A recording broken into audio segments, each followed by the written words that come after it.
Hi, I'm Lin Classon.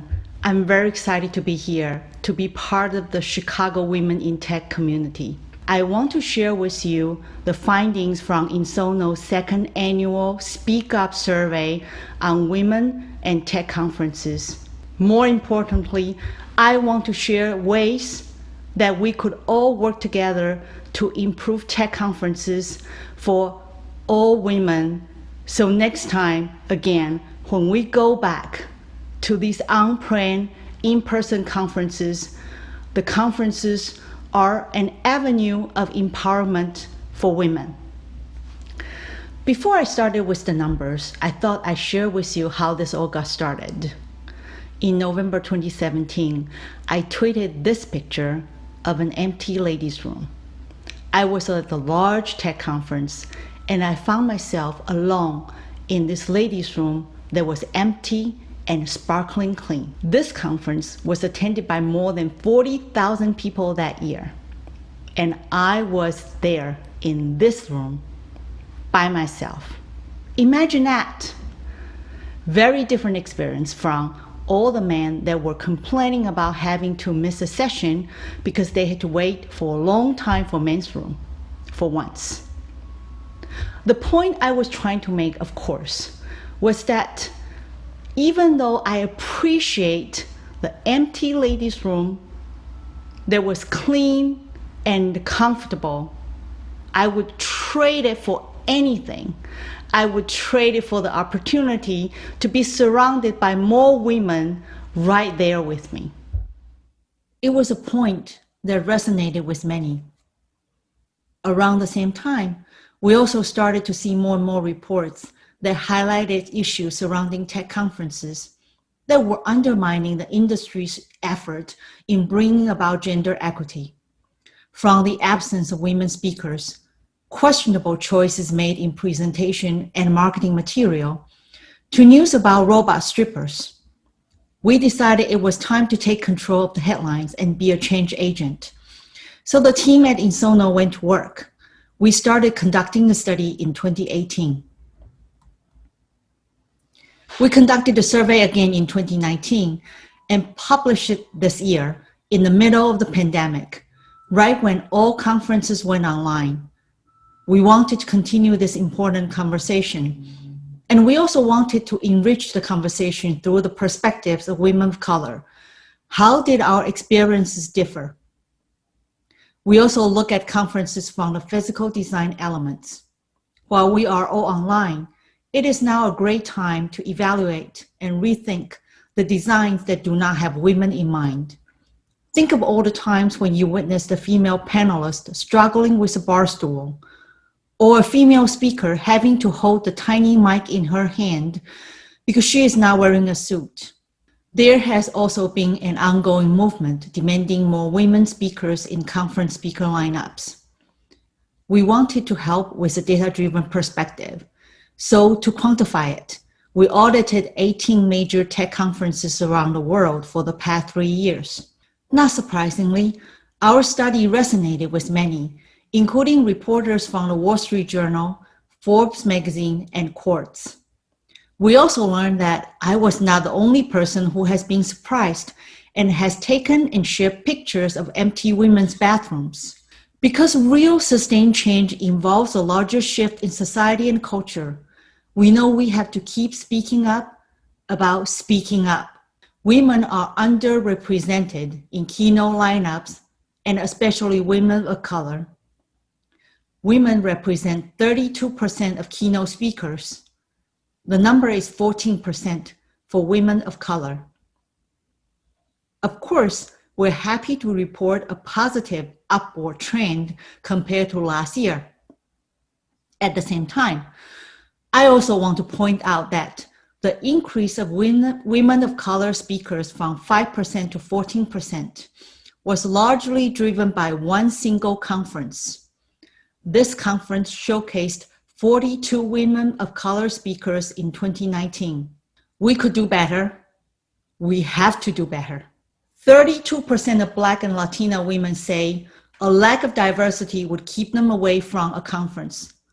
The lack of representation of women in tech conferences can be seen as a reflection on the tech industry itself.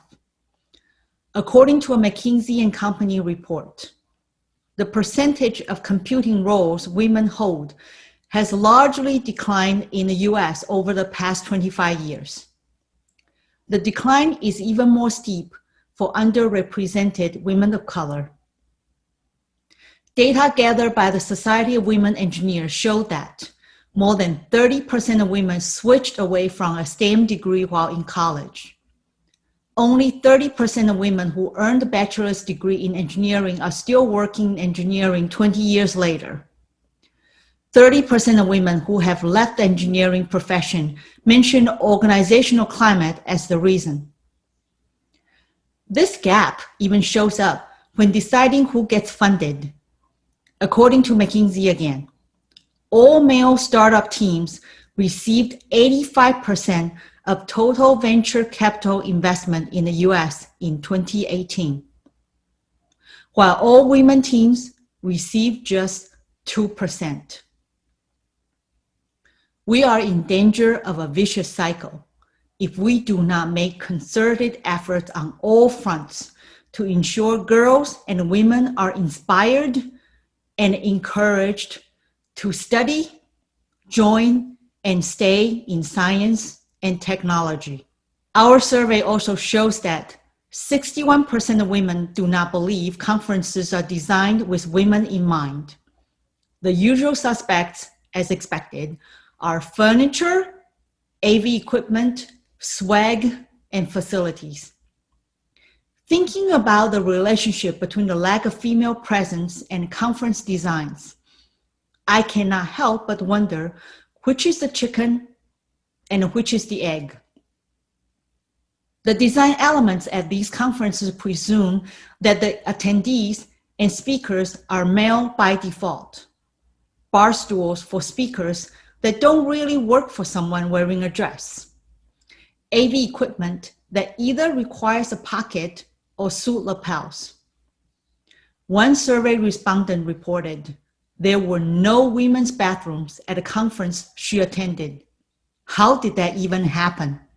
When you're confronted with these things over and over again, it's like death by 1,000 cuts. Despite all your study, all your hard work, and all the credentials you have earned, you are not expected here. Pile on top of that, the actual incidents of harassment and discrimination. 29% of the respondents experienced sexual harassment. 48% experienced discrimination across racial, gender, and sexual orientation-based discriminations. Similar to women's experiences in the office, the more visible you are, the higher is your chance to encounter discrimination and harassment. The number increases for female keynote speakers. 39% reported experienced sexual harassment, while 62% of the female keynote speakers said they have encountered discrimination. We also learned that while roughly 1/3 of women experienced sexual harassment, and 1/3 of women witnessed sexual harassment, 1/3 of these went unreported. The main reason? A lack of a formal or clear process for reporting misconduct. Something needs to be done. And by publishing and sharing these numbers, I believe we could make it happen. Our report is not meant to tell the story of doom and gloom. We want to encourage all conference organizers, companies, and individuals in the tech industry to take actions and make change happen. Some improvements can be easily made and have been made. For example, between the 2 years we conducted the study, we saw great efforts being made to include and publicize a code of conduct. 80% of women were aware of a code of conduct at the conference they had attended, compared to just 51% in our last report. Now, in the case of no clear process for filing reports on harassment and discrimination, conferences could consider including a reminder of the code of conduct and the reporting process on the first page of the conference agenda or on the back of the badge. Or even better, especially now that conferences have gone online, by clicking a button on the conference homepage or in the mobile app. Before sending their employees to conferences, companies should also vet conferences and proactively inquire about a code of conduct.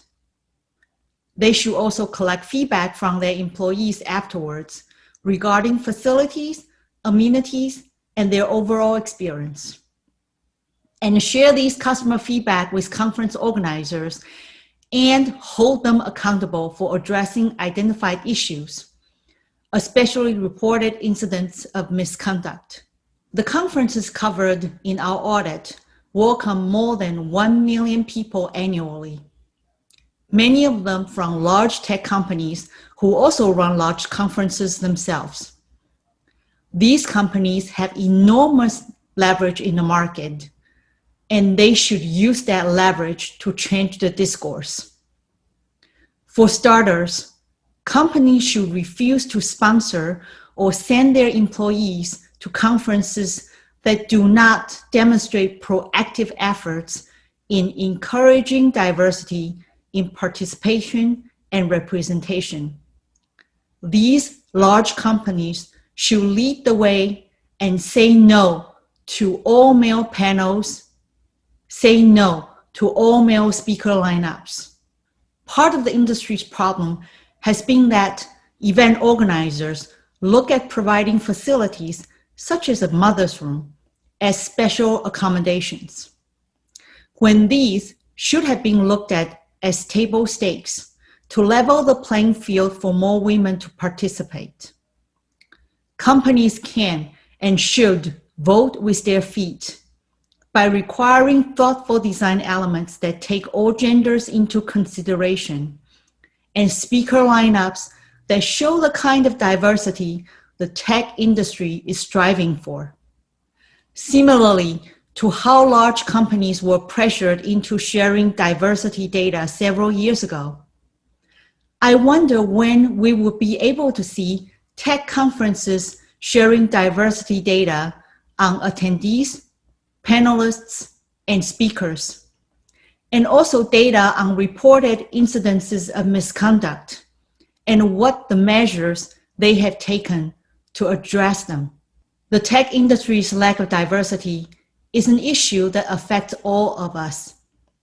8 out of 10 tech companies now offer gender sensitivity training.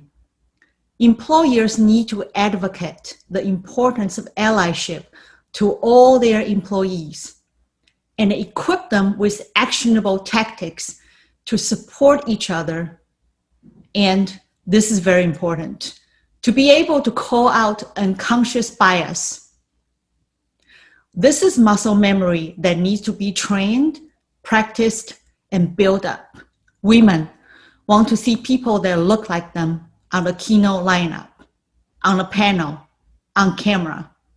And when we go back to in-person conferences, in the exhibit halls, and yes, even in the line for restrooms.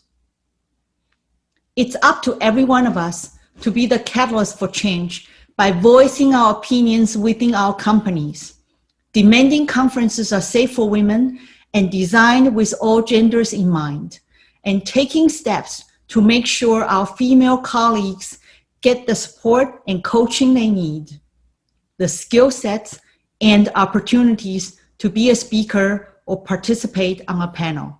As more women in tech are seen on the center stage, both literally and figuratively, more women will be seen as leaders in their chosen fields.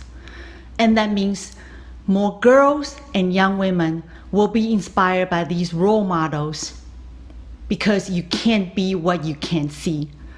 Representation matters. Let's continue to make noise, make demands. Let's continue to speak up.